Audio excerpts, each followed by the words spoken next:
IFFCO நானோவென்ஷன்ற company வந்து இஃப்கோன்னு சொல்லக்கூடிய இந்திய உழவர் உர கூட்டமைப்பு நிறுவனத்தினுடைய ஒரு ஆராய்ச்சி மையம் நீங்கள் எடுத்துக்கலாம். அது இந்த ஆராய்ச்சி மையத்தினுடைய சிறப்பு என்னன்னு கேட்டிங்கன்னா, நானோ தொழில்நுட்பத்தை பயன்படுத்தி ஒரு புதிய இடுபொருட்களை எந்த வகையில் நம்ம விவசாயிகளுக்கு கொடுக்குறோன்ற அந்த இதில் தான் நாங்கள் நிறைய ஆராய்ச்சிகள் பண்ணிகிட்ருக்குறோம்.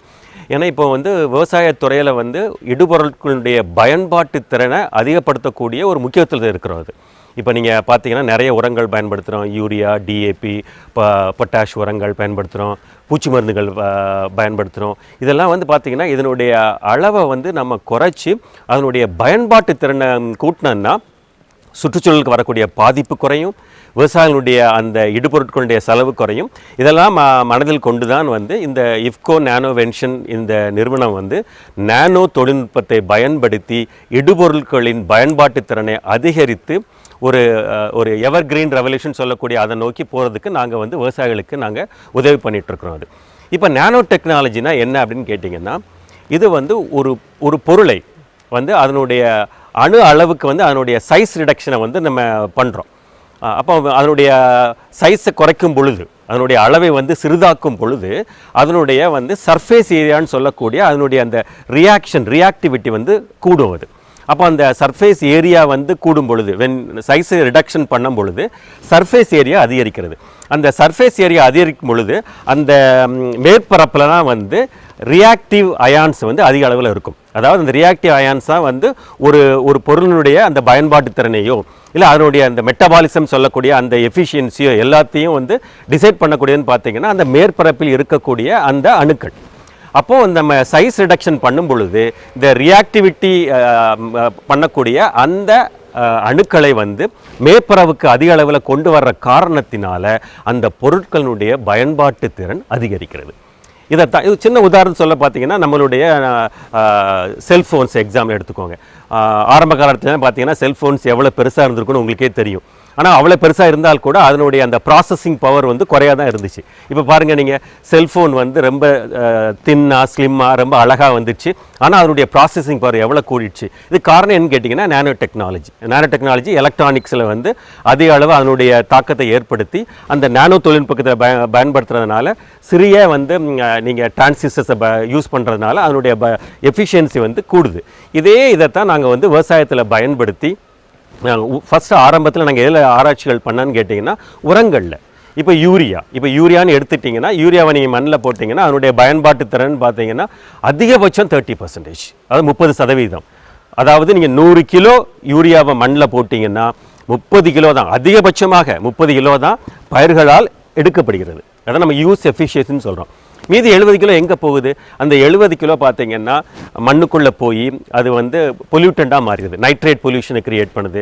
இல்லை வந்து என்னதுன்னு கேட்டிங்கன்னா நைட்ரஸ் ஆக்சைடாக மாறி உங்களுக்கு வந்து வளிமண்டலத்தில் போய் வந்து உங்களுக்கு வந்து கிளைமேட் சேஞ்சை கிரியேட் பண்ணிக்கின்றது, காலநிலை மாற்றத்தை உருவாக்குகின்றது. அப்போ என்னன்னு கேட்டிங்கன்னா, நீங்கள் 100 கிலோ யூரியா போட்டிங்கன்னா 30 கிலோ யூரியா தான் பயிருக்கு போகுது. அப்போ அந்த ரிமைனிங் 70 கிலோ வந்து பார்த்திங்கன்னா அது பயன்பாடு இல்லாத காரணத்தினால வேஸ்ட்டாக மாறுது. அப்போ வந்து நியூட்ரியன்ட் வந்து பொல்யூட்டண்ட்டாக மாறிடுது.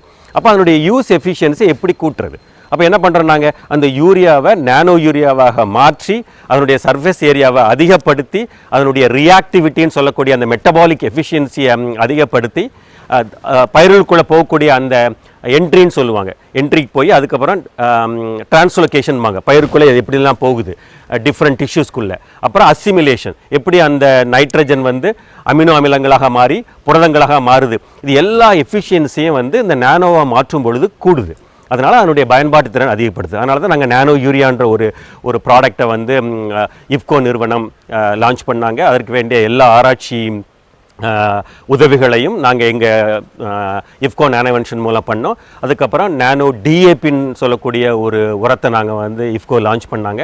அதற்கு வேண்டிய எல்லா ஆராய்ச்சிகளையும் நாங்கள் பண்ணிகிட்ருக்குறோம். அதுக்கப்புறம் நானோ ஜிங்குன்னு சொல்லக்கூடிய நானோ துத்தநாகத்தை நாங்கள் லான்ச் பண்ணோம். அப்புறம் வந்து நானோ காப்பரை லான்ச் பண்ணோம். இதெல்லாம் நானோ ஜிங்க், நானோ காப்பரை நம்ம மைக்ரோ நியூட்ரியன்ட்னு சொல்கிறோம். இந்த மைக்ரோ நியூட்ரியன்னா நீங்கள் யூரியா அளவுக்கு இதை மண்ணில் போட வேண்டியது இல்லை, சிறிதளவே யூஸ் பண்ணால் போதும். ஆனால் இதனுடைய பயன்பாட்டு திறன் ரொம்ப யூரியாவோட குறையாக இருக்குது. அப்போ இதை நீங்கள் நானோவாக மாற்றும் பொழுது அதனுடைய பயன்பாட்டு திறன் கூடுது. ஸோ இந்த மாதிரியான நாங்கள் வந்து இப்போ ஆராய்ச்சிகள் அதிக அளவு எதில் பண்ணிகிட்ருக்கோன்னு கேட்டிங்கன்னா இடுபொருட்கள்னு பார்த்தீங்கன்னா சத்து பொருட்கள், அதாவது நியூட்ரியன்ட் சொல்லக்கூடிய உரங்களில் அதிக ஆராய்ச்சிகள் பண்ணி நானோ யூரியாவை நாங்கள் பண்ணோம், நானோ டிஏபி பண்ணோம், நானோ ஜிங்க், அடுத்தது நானோ காப்பர் பண்ணுறோம். இப்போ வந்து தார் அமிர்துன்னு சொல்லக்கூடிய ஒரு வகையான பயோஸ்டிமுலண்ட்னு சொல்லக்கூடிய ஒரு ப்ராடக்ட்டில் ஆராய்ச்சி பண்ணி அதனுடைய எஃபிஷியன்சி எப்படி அதிகப்படுத்தலான்றதை பார்த்து அந்த ஒரு ப்ராடக்ட்டையும் கிரியேட் பண்ணிட்டு இருக்கிறோம். ஸோ மொத்தத்தில் நாங்கள் என்ன பண்ணுறோன்னு கேட்டிங்கன்னா, இடுபொருட்களினுடைய பயன்பாட்டு திறனை அதிகப்படுத்தி உரச்செலவையோ இடுபொருட்களின் செலவையோ குறைத்து விவசாயிகளுக்கு வந்து ஒரு குறைந்த செலவில் அதிக மகசூலை பண்ணுறதுக்கு வேண்டிய எல்லா ஏற்பாடுகளையும் பண்ணுறோம். ஒன்று, இதனால் நம்ம கிடைக்கக்கூடிய இன்னொரு பயன் என்னன்னு கேட்டிங்கன்னா, சுற்றுச்சூழலுக்கு வந்து வரக்கூடிய எந்த பாதிப்பையும் வந்து இது குறைச்சிருது. ஏன்னா அதிக இடுபொருட்களை போட்டு அது சுற்றுச்சூழல் மாசுபடுறதையும் இந்த நானோ டெக்னாலஜி குறைக்கிறது. இப்போ ஆரம்ப காலகட்டத்தில் நாங்கள் வந்து நான் சொல்லக்கூடிய அந்த நியூட்ரியன்ட் சொல்லக்கூடிய உரங்களில் நாங்கள் அதிகமாக ஆராய்ச்சிகள் செய்தோம். இப்போ எங்கள் ஆராய்ச்சியை நாங்கள் வந்து பார்த்திங்கன்னா பூச்சிக்கொல்லி மருந்துகள், பூஞ்சனக்கொல்லி மருந்துகளை இப்போ நாங்கள் ஸ்டார்ட் பண்ண ஆரம்பிச்சிட்டோம். வெகு விரைவில் நாங்கள் பார்த்தீங்கன்னா இந்த நானோவினுடைய டெக்னாலஜியை பயன்படுத்தி எப்படி பூச்சிக்கொல்லியினுடைய பயன்பாட்டு திறனை அதிகரிக்கிறது. உங்களுக்கு தெரியும், இப்போலாம் பூச்சிக்கொல்லிகள் பயன்படுத்துறதுனால அந்த பூச்சிக்கொல்லியினுடைய அந்த ரெசிடியூன்னு சொல்லக்கூடிய அது வந்து உங்களுக்கு வந்து அந்த பழங்களிலிருந்தோ இல்லை அந்த தானியங்களிலிருந்தோ நீங்கள் வந்து அந்த ஃபுட் செயின் சொல்லக்கூடிய உணவுச் சங்கிலிக்குள்ளே போகுது. அப்போ அதை குறைக்கிறதுக்கு என்ன பண்ணலாம்? அதனுடைய அளவை குறைக்கணும், எஃபிஷியன்சியை கூட்டணும். இதையும் நாங்கள் வந்து நானோ டெக்னாலஜியை பயன்படுத்தி பண்ணிகிட்ருக்கிறோம். இதன் மூலமாக ஒரு எவர் கிரீன் ரெவல்யூஷன் சொல்லக்கூடிய அந்த ஒரு நிலையான ஒரு பசுமை புரட்சியை உருவாக்கக்கூடிய ஒரு நோக்கத்தில் தான் இந்த நானோ டெக்னாலஜி ரிசர்ச்சை விவசாயத்தில் நாங்கள் பண்ணிகிட்ருக்கிறோம். ஆனால் ஒரு விஷயத்தை நான் சொல்கிறதுக்கு ரொம்ப சந்தோஷம் படுறேன், பெருமையும் படுறேங்க.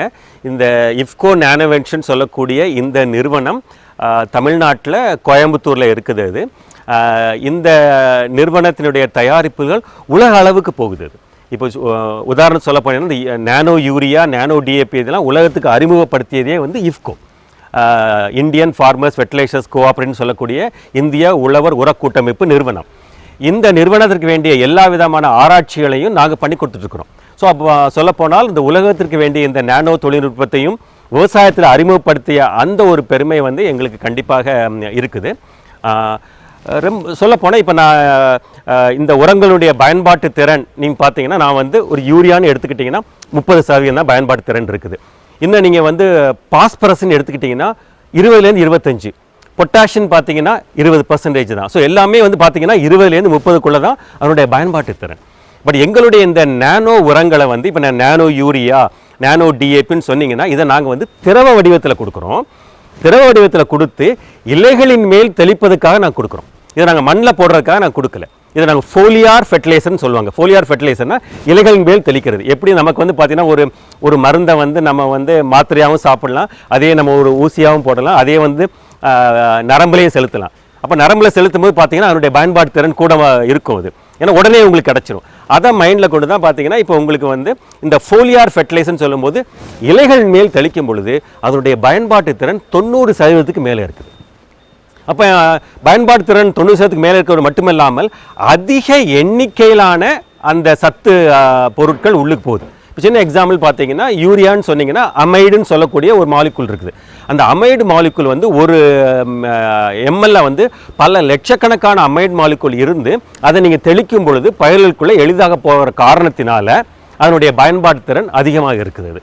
இப்போ இந்த தொழில்நுட்பத்தை வந்து நாங்கள் பார்த்தீங்கன்னா இந்தியா மட்டுமில்லாமல் எங்களுடைய தயாரிப்பு இஃப்கோனுடைய தயாரிப்பை 30க்கும் மேலான நாடுகளுக்கு நாங்கள் இதை அனுப்பிட்டுருக்குறோம். முக்கியமாக சொல்லப்போனால் அதிக அளவில் நாங்கள் பிரேசில் நாட்டுக்கு அனுப்பிட்டுருக்கிறோம், அமெரிக்க நாடுகளுக்கு அனுப்பிட்டுருக்கிறோம், நிறைய ஆப்பிரிக்க நாடுகளுக்கு நாங்கள் அனுப்பிட்டுருக்கிறோம். இது வந்து உங்களுக்கு தெரியுது இந்த தொழில்நுட்பம் எந்த அளவுக்கு உலக நாடுகளால் அங்கீகரிக்கப்பட்டிருக்குன்னு இதை நீங்கள் புரிஞ்சுக்கலாம். நிறைய நாடுகள் இதை வாங்கும் பொழுது இதை அவங்க நிறைய பரிசோதனைகள் பண்ணி அவங்க பயிர்களில் இதனுடைய இந்த சக்ஸஸை வந்து அவங்க ப்ரூவ் பண்ண காரணத்தினால தான் வந்து நிறைய நாடுகளுக்கு நாங்கள் பண்ணிகிட்ருக்குறோம். அதை பார்க்கும்பொழுது பார்த்திங்கன்னா இப்போ பிரேசில் நாட்டிலையும் வந்து எங்களுடைய ஒரு உற்பத்தி நிலையத்தை, உற்பத்தி மையத்தை உருவாக்கக்கூடிய பணியில் இருந்துட்டுருக்கிறோம். வெகு விரைவில் அது வரும். இது எதுக்காக சொல்கிறேன்னு கேட்டிங்கன்னா, உலக நாடுகளுடைய அந்த அங்கீகாரம் இந்த நானோ உரங்களின் மேலே அதிக அளவு இருக்குது. அதுதான் இது எப்படி உங்களுக்கு தெரியுதுன்னா, இந்த டெக்னாலஜி வந்து ஒரு successful technology. Not only for நம்ம நாட்டுக்கு மட்டுமே இல்லை, உலக நாடுகளுக்கும் இது ஒரு சிறந்த ஒரு தொழில்நுட்பம். அந்த தொழில்நுட்பத்தை கொடுத்தது வந்து நமது இந்தியா. அந்த இந்தியாவினுடைய இஃப்கோ நிறுவனம். அந்த இஃப்கோ நிறுவனத்துக்கு வேண்டிய அந்த ஆராய்ச்சிகளை எல்லாம் கோயம்புத்தூர் இருக்கக்கூடிய எங்களுடைய இஃப்கோ நானோவென்ஷன் கொடுக்குதுன்னு சொல்லும் பொழுது எங்களுக்கு மிக மிக மிக சந்தோஷமாகவும் பெருமையாகவும் இருக்குது. ஆமாம், கரெக்ட் தான். இப்போ நீங்கள் வந்து ஒரு அழகான கொஸ்டின் கேட்டீங்க. இந்திய விவசாயிகள் ஆரம்பத்தில் ஒரு தயக்கம் இருக்குதுன்னு கேட்டிங்கன்னா உங்களுக்கு நல்லாவே தெரியும். இந்தியாவில் வந்து நம்ம உரங்களை வந்து நம்ம வந்து ஒரு சப்சிடைஸ் ரேட்டில் நம்ம கொடுத்துட்ருக்குறோம். அப்படி கொடுக்கும்பொழுது பார்த்தீங்கன்னா இந்த நானோ யூரியா வந்து நம்ம சப்சிடைஸ் ரேட்டில் கொடுக்கல. அப்போ இதை ரெண்டையும் கம்பேர் பண்ணும்பொழுது அந்த ஒரு சப்சிடைஸ் ஒரு உரங்கள் இருக்கிற ஒரு காரணத்தினால இதனுடைய முக்கியத்துவத்தை வந்து ஒரு குறைந்த அளவில் இருந்தது. ஆனால் இப்போ நாங்கள் அவங்களுக்கு வந்து நிறைய ஃபீல்ட் ட்ரையல்ஸ், நிறைய எக்ஸ்பெரிமெண்ட்லாம் அவங்களுக்கு நடத்தி அவங்களுக்கு வந்து இதனுடைய இம்பார்ட்டன்ஸை நம்ம புரிய வச்சுட்டு இப்போ நிறைய விவசாயிகள் அவங்களே புரிஞ்சுக்கிறாங்க. ஓகே, மண் ரொம்ப முக்கியம், மண்ணில் வந்து நம்ம இவ்வளவு அதிகமான உரங்களை கொண்டு போய் போடுறதுனால மண்ணினுடைய பௌதிக தன்மை குறையுது, மண்ணில் இருக்கக்கூடிய அந்த பாக்டீரியாக்களுடைய எண்ணிக்கை குறையுதுன்னு சொல்லி இப்போ நிறைய விவசாயிகள் வந்து பார்த்திங்கன்னா புரிஞ்சுக்கிறாங்க. ஏன்னா இப்போ நிறைய விவசாயிகள் இயற்கை விவசாயத்துக்கு மாறிட்டு இருக்கிறாங்க, நேச்சுரல் ஃபார்மிங்க்கு மாறிட்டு இருக்காங்க. இப்போ அவங்களுக்கு வந்து பார்த்திங்கன்னா அந்த மண் தான் வந்து ஒரு விவசாயத்தினுடைய ஒரு உயிர் அவன் புரிஞ்சுக்கிட்டு இப்போ நிறைய விவசாயிகள் அதை புரிஞ்சுக்கிறாங்க. ரைட், ஓகே, இப்போ நம்ம நிறைய யூரியாவையோ இல்லை நிறைய ஒரு டிஏபியோ மண்ணில் போடுறது வந்து மண்ணினுடைய வளத்தை குறைக்குன்றதை அவங்க புரிஞ்சுக்கிட்டு இப்போ இஃப்கோவினுடைய தொடர்ச்சியான, இஃப்கோ மட்டும் இல்லை, நம்மளுடைய அரசாங்கத்தினுடைய ஒரு தொடர்ச்சியான ஆதரவினாலையும் அந்த கான்ஸ்டன்ட் மோட்டிவேஷன்னாலையும் அவங்களும் நிறைய ஆராய்ச்சிகளை வந்து விவசாயிகள் ஃபீல்டில் பண்ணாங்க. வந்து இந்த தருணத்தில் நான் வந்து இந்திய நம்மளுடைய state government and central government ரெண்டுக்கும் என்னுடைய நன்றியை தெரிவிச்சுக்கிறேன். ஏன்னா அவங்க நிறைய வகையில் வந்து இந்த தொழில்நுட்பத்தை விவசாயிகளுக்கு எடுத்து செல்றதுக்கு வந்து எங்களுக்கு உதவி புரிஞ்சிட்டு இருக்கிறாங்க. முதல்ல வந்து விவசாயிகளுக்கு இந்த தொழில்நுட்பத்தை பெரிய அளவுக்கு அவங்கள புரிய வைக்க முடியல. இப்போ நிறைய ஆராய்ச்சி திடல்களை வந்து அவங்க வயல்வெளிகளிலேயே பண்ணி இந்த டெக்னாலஜினுடைய இம்பார்ட்டன்ஸை இவங்க புரிஞ்ச காரணத்தினால இப்போ முதல்ல இருந்த அந்த தயக்கம் இப்போ குறைஞ்சிருக்குது. இப்போ அவங்க வந்து யூஸ் பண்ண ஆரம்பிச்சிட்டாங்க. நானோ யூரியா, நானோ டிஏபிலாம் பார்த்தீங்கன்னா இப்போ அதனுடைய பயன்பாட்டு வந்து இப்போ விவசாயிகள் அதிக அளவுக்கு கூடியிருக்கிறது. ஆமாம், இப்போ நாங்கள் வந்து எப்படி இது சொல்கிறோன்னு கேட்டிங்கன்னாங்க, ஒரு உதாரணத்துக்கு எடுத்துக்கோங்க. ஒரு விவசாயி வந்து பார்த்தீங்கன்னா ஒரு நெல் விவசாயியோ இல்லை ஒரு மக்காச்சோள விவசாயம் இருக்காருன்னு வச்சுக்கோங்களேன். அவர் உதாரணத்துக்கு வந்து ஒரு ஏக்கருக்கு வந்து ஒரு 2 கிலோ யூரியா மூடை, ஒரு உதாரணத்துக்காக சொல்கிறேன், இல்லை ஒரு 2 கிலோ யூரியா மூடை போடுறாரு, இல்லை ஒரு 3 கிலோ யூரியா மூடை போடுறான்னு கேட்டிங்கன்னா நாங்கள் என்ன சொல்லணும்னு கேட்டிங்கன்னா, அடி உரத்தில் நீங்கள் போட்டுக்கோங்க. அதுக்கப்புறம் மேலுரமாக போடக்கூடிய உங்களுடைய உரத்தில் ஒரு 25% குறைச்சிக்கோங்க. அதுக்கு பதிலாக எங்களுடைய நானோ யூரியாவை வந்து ஒரு ஃபோலியார் ஸ்ப்ரே பண்ணியிருக்கேன். இதைத்தான் நாங்கள் சொல்கிறோம். அப்போ என்ன பண்ணுறாங்க அவங்க, ஒரு மூடையை, ஒரு 45 கிலோ மூடை யூரியா மூடையை குறைச்சிக்கிட்டு அதனுடைய பார்த்தீங்கன்னா ஒரு 250 ரூபா வரைக்கும் வருது. அதுக்கு பதிலாக எங்களுடைய இந்த நானோ யூரியா அதுவும் வந்து 220லேருந்து 225 ரூபாய்க்கு சேல்ஸ் பண்ணுறோம். அதை பயன்போது என்ன நடக்குதுன்னா, அந்த 1 கிலோ யூரியாவை குறைக்கிறதுனால மண்ணில் இருக்கக்கூடிய அந்த பாக்டீரியாக்களுடைய எண்ணிக்கை கூடுது. ஏன்னா நீங்கள் வரக்கூடிய அந்த கெமிக்கலில் நீங்கள் குறைக்கிறீங்க யூரியா, அப்போ அதை குறைக்கிறதுனால மண்ணுடைய வளம் மேம்படுது. ஆனால் உங்களுக்கு வந்து பார்த்தீங்கன்னா உங்களுக்கு விளைச்சல் குறைய போகிறதில்ல. அதற்கு சரியான அந்த ஈக்குவலான அந்த ஃபெர்டிலைசரை, அந்த உரத்தை என்ன பண்ணிட்டீங்க, நீங்கள் இளவெளியாக கொடுத்துட்டீங்க. இதைத்தான் நான் விவசாயிட்ட சொல்கிறேன். நான் அடி உரத்தமாக நீங்கள் பயன்படுத்திக்கோங்க. யூரியாவை மேலுரமாக போடும் பொழுது ஒரு மேலுரத்துக்கு மேலுரத்தில் ஒரு 45 கிலோ யூரியா மூட போட்டிங்கன்னா அது போடாதீங்க. அதற்கு பதிலாக ஒரு நானோ யூரியா ஒரு 500 ml பாட்டில் ஒரு ஏக்கருக்கு நீங்கள் ஸ்ப்ரே பண்ணிடுங்க. ஏன்னா இதை நீங்கள் இளவெளியாக கொடுக்கும் பொழுது அதிக எண்ணிக்கையிலான அமைடு மாலிக்கூல் உள்ளுக்கு போகுது. இங்கே கிராம்லாம் கிடையாது. அதிக எண்ணிக்கையிலான அமைடு மாலிக்கூல் பயிருக்குள்ளே போகிறதுனால நீங்கள் ஒரு 40 கிலோ மூடையை குறைச்சால் கூட உங்களுக்கு எந்த விதமான விளைச்சல் பாதிப்பும் இல்லை. அதே சமயம் மண்ணின் வளம் கூடுகின்றது, மண்ணில் வரக்கூடிய அந்த நைட்ரேட் பொல்யூஷன் குறையிறது, மண்ணிலிருந்து வெளிவரக்கூடிய அந்த நைட்ரஸ் ஆக்சைடுடைய அந்த அதுவும் குறையிறதுனால வந்து சுற்றுச்சூழல் பாதுகாக்கப்படுகிறது, உங்களுடைய மண் வளமும் பாதுகாக்கப்படுகின்றது, விளைச்சல் எந்த வகையிலும் குறையிறதில்லை. இன்ஃபேக்ட் விளைச்சல் கூடுது. ஏன்னா எங்களுடைய நானோ யூரியாவினுடைய அந்த பாட்டிலில் வெறும் யூரியா மட்டும் இருக்கிறது இல்லை, அந்த யூரியாவினுடைய எஃபிஷியன்சியை கூட்டுறதுக்காக அதிகமான பிற சத்து பொருட்களையும் சேர்த்து அதனுடைய எஃபிஷியன்சியை நாங்கள் கூட்டுறோம். அதனால் யூரியான்றது ஒரு என்னது கமாடிட்டிமோ, நானோ யூரியா ஒரு ஸ்பெஷாலிட்டி ப்ராடக்ட். ஸோ அதனால் வந்து உங்களுக்கு வந்து பல நன்மைகள் அங்கே உங்களுக்கு கிடைக்கிறது. அதான் சொல்கிறேன். நான் என்ன சொன்னேன், உங்களுக்கு நார்மலாக வந்து மேலுரம் 2 டைம் பண்ணுவாங்க. இப்போ நெல்லுன்னு எடுத்துட்டிங்கன்னா வந்து பார்த்தீங்கன்னா ஒரு மேலுரம் வந்து பார்த்தீங்கன்னா ஒரு நட்ட ஒரு 25-30 நாளுக்கு அப்புறம் ஒரு மேலுரமும், அதுக்கப்புறம் 50 நாளில் ஒரு மேலுரமும் பண்ணுவாங்க. அதாவது பூ பூக்கிற தருணத்திலையும் இல்லை நல்ல தூர் பிடிக்கிற தருணத்திலையும். அப்போ நான் என்ன சொல்கிறேன், அந்த தூர் பிடிக்கிற தருணத்தில் போடக்கூடிய ஒரு யூரியாவை நீங்கள் மண்ணில் போடக்கூடிய ஒரு முறை யூரியாவை நிப்பாட்டிட்டு அதுக்கு பதிலாக வந்து நானோ யூரியா ஸ்ப்ரே பண்ணிக்கோங்க. ரெண்டாவது முறையாக நீங்கள் அதை பயன்படுத்திக்கலாம். உங்களுக்கு அந்த இந்த இந்த தொழில்நுட்பத்தில் நம்பிக்கை வந்துச்சுன்னா ரெண்டாவது முறையை நீங்கள் அதை பண்ணலாம். ஆனால் நான் என்ன சொல்ல, அந்த இதில் எல்லாமே அவங்களுக்கு ஒரு நம்பிக்கை வரணும் இந்த தொழில்நுட்பத்தின் மூலம். அப்போ நான் என்ன பண்ணுறோம், முதல் அடிவாரத்தை நீங்கள் பண்ணாதீங்க. அதுக்கு பதிலாக வந்து அப்போ என்ன பண்ணுறீங்க, ஒரு 45 கிலோ யூரியாவை மண்ணில் போடுறதுனால நாட் ஓன்லி நீங்கள் உரத்தை போடுறது குறைக்கிறது இல்லை, மண்ணின் வளத்தை பெருக்கிறீங்க. ஏன்னா நீங்கள் போடக்கூடிய யூரியா வந்து ஒரு முழுவதமான கெமிக்கல், அதை நீங்கள் வந்து குறைச்சிக்கிறீங்க. அதற்கு பதிலாக இலைவழியாக தெளிக்கும் பொழுது மண் வளம் கூடுகின்றதை திரும்ப புரிஞ்சுக்கணும். ஏன்னா நிறைய பேர் நினச்சிட்டு இருக்கிறாங்க மண் வளம் சரியாக இருந்தால்தான் வந்து பயாலஜிக்கல் நைட்ரஜன் ஃபிக்சேஷன் அப்படின்னு சொல்லக்கூடிய ஒரு விஷயம் நடக்கும். ஏன்னா நம்ம சுவாசிக்கக்கூடிய காற்றுல 78% மேலாக நைட்ரஜன் இருக்குது. அந்த நைட்ரஜனை வளிமண்டலத்திலிருந்து மண்ணுக்கு கொண்டு வரக்கூடிய பேர் தான் வந்து ரைசோபியம் சொல்லக்கூடிய, அசோஸ்பெலம் சொல்லக்கூடிய நிறைய பாக்டீரியாக்கள். அப்போ நீங்கள் என்ன பண்ணுறீங்க, இந்த மண்ணில் போடக்கூடிய அந்த உரங்களை குறைச்சிட்டிங்கன்னா இந்த பாக்டீரியாக்களுடைய எண்ணிக்கை அதிகமாக கூடி அந்த நைட்ரஜன் ஃபிக்சேஷனை அதிகப்படுத்துது. அதனால் வந்து நீங்கள் என்ன பண்ணுறீங்க, நீங்கள் வந்து உங்களுடைய மண்ணுக்கு நீங்களே ஹெல்ப் பண்ணுறீங்க. தனக்கு வேண்டிய அந்த தலைச்சத்தை நிலைநிறுத்தக்கூடிய அந்த ஒரு வாய்ப்பை மண்ணுக்கு கொடுக்குறீங்க ஒரு மேலுரத்தை நீங்கள் குறைக்கிறதுனால. பார்த்தீங்கன்னா கூட இப்போ நம்ம இந்திய நாட்டில் நிறைய உர தொழிற்சாலைகள் இருக்கிறாங்க. நம்மளே யூரியாவை தயார் பண்ணுறோம், டிஏபி பண்ணுறோம், எல்லாம் பண்ணால் கூட இன்னும் நம்ம வந்து நம்மளுடைய தானிய உற்பத்தியில் நம்ம வந்து தன்னிறைவை அடைஞ்சிட்டோம். ஆனால் உர உற்பத்தியில் தன்னிறைவு அடையவில்லை. இது உங்களுக்கு தெரியணும். உரங்களை இன்னும் நம்ம இம்போர்ட் பண்ணிகிட்ருக்குறோம். 30% அதிகமான தலைச்சத்தை இம்போர்ட் பண்ணிகிட்ருக்குறோம்.